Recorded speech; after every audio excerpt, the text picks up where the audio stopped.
Olá, turminha!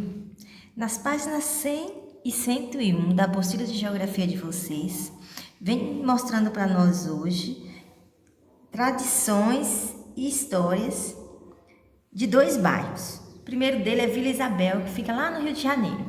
Esse bairro foi em homenagem à Princesa Isabel, que foi quem assinou a lei que libertou os escravos.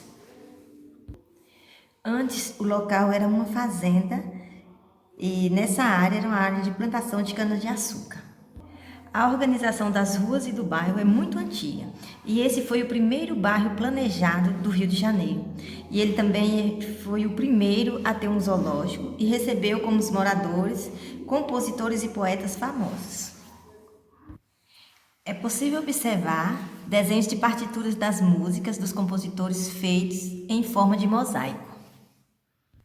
O bairro da Liberdade fica em São Paulo.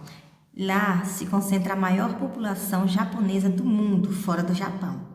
E essa decoração típica lembra, as ruas tradicionais das cidades japonesas. E em 1912, imigrantes japoneses começaram a residir nesse local. E ao longo dos anos surgiram fábricas e comércios de produtos japoneses. E o bairro passou a ser habitado também por chineses e coreanos, o que fez com que não fosse só conhecido apenas como bairro japonês, mas como o bairro oriental de São Paulo. Na ponta do lápis, na página 102, pede para vocês fazerem uma pesquisa, só que pede em grupo. Só que isso não é possível por estarmos tendo aulas online, então vocês irão fazer a pesquisa individualmente. A pesquisa é sobre a história do bairro da escola de vocês. Vocês irão pesquisar, colher essas informações sobre o tipo de bairro e quais paisagens predominam nele, desde quando ele foi fundado até hoje. Também é para apontar se o bairro sofreu ou não alterações e quais foram os benefícios para o bairro, dessas alterações para o bairro. E vocês irão registrar essas informações em forma de texto e ilustrar esse texto. E em uma data que marcaremos depois, vocês irão apresentar todas essas informações para toda a turma. E na página 103, vocês irão responder a atividade relacionada a essa imagem aí. Quais os elementos que aparecem nessa imagem, vocês vão dizer se são elementos humanizados ou naturais. E vocês também irão falar se a obra retratada se parece com uma área urbana ou rural. Além de falar se essa obra de Tarsila do Amaral se parece com a paisagem em que você vive, do bairro onde você vive.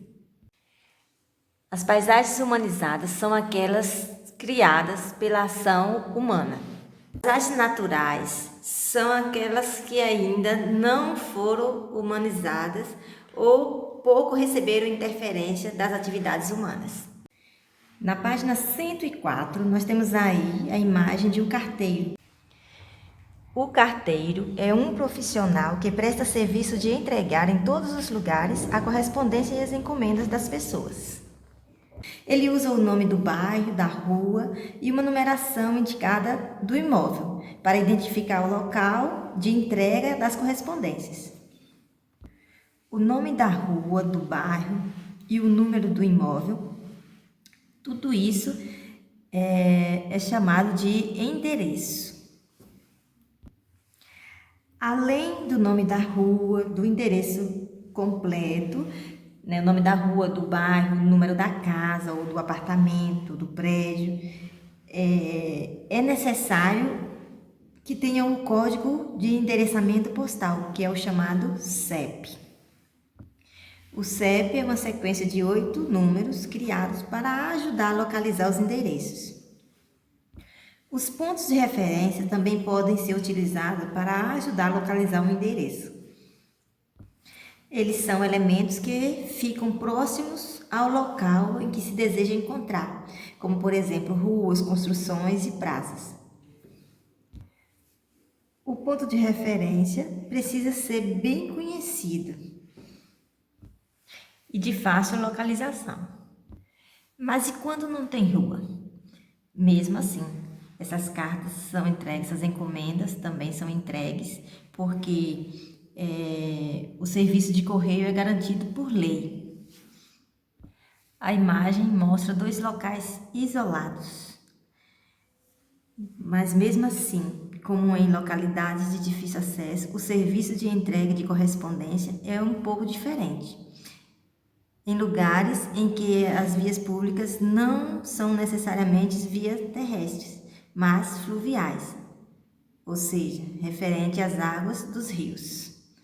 E é por aí que eles se localizam para fazer a entrega das correspondências e encomendas.